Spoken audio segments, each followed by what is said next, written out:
Oi galerinha, eu tô aqui com mais um vídeo no canal Clara Vitar TV e hoje eu vou ensinar a fazer a minha omelete. Olha, os ingredientes são um ovo, um queijo, ou você pode colocar outros ingredientes, um garfo, uma frigideira, uma espátula, óleo, ou também pode ser azeite ou manteiga, sal e um prato para você colocar depois a omelete.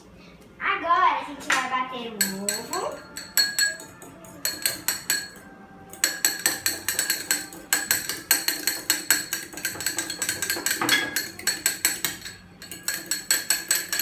O ovo já está batido. Agora você coloca um pouco do seu sal e coloca os seus ingredientes. E antes de tudo isso, lave as mãos para higiene, prenda o cabelo. Pronto. Você colocou seus ingredientes. Agora você acende o fogo, sempre com o adulto por perto. Você coloca a sua frigideira, deixa ela esquentar. Pega o seu azeite e coloca.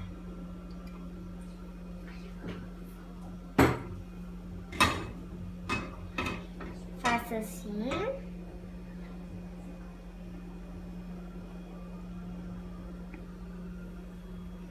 Deixe ele andar por toda a frigideira. Não pode ficar nem um buraquinho mais.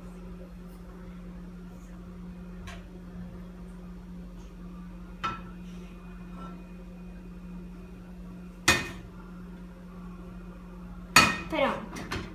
Agora você pega seu ovo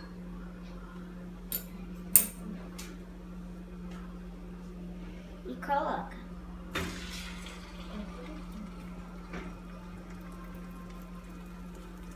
E deixa um pouco.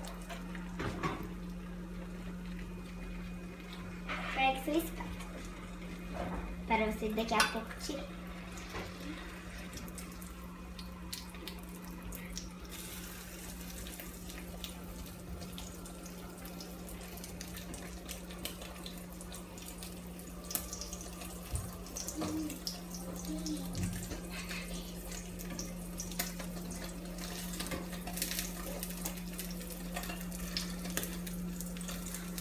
E deixe. Ela daqui a pouco vai estar pronta. Fica no chão. Cuidado só para não espirrar em você.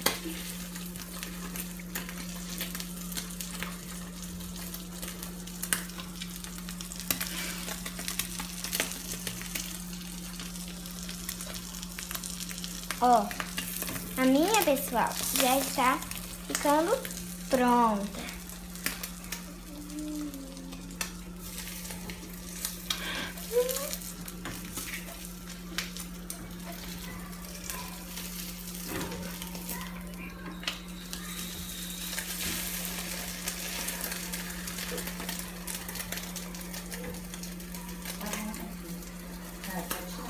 Gente, agora, ó, você pega o seu prato, pega a sua omelete e coloca. Minha omelete está pronta. Então, se vocês gostarem, deixem um like aí embaixo e se inscrevam. Bom apetite. Tchau!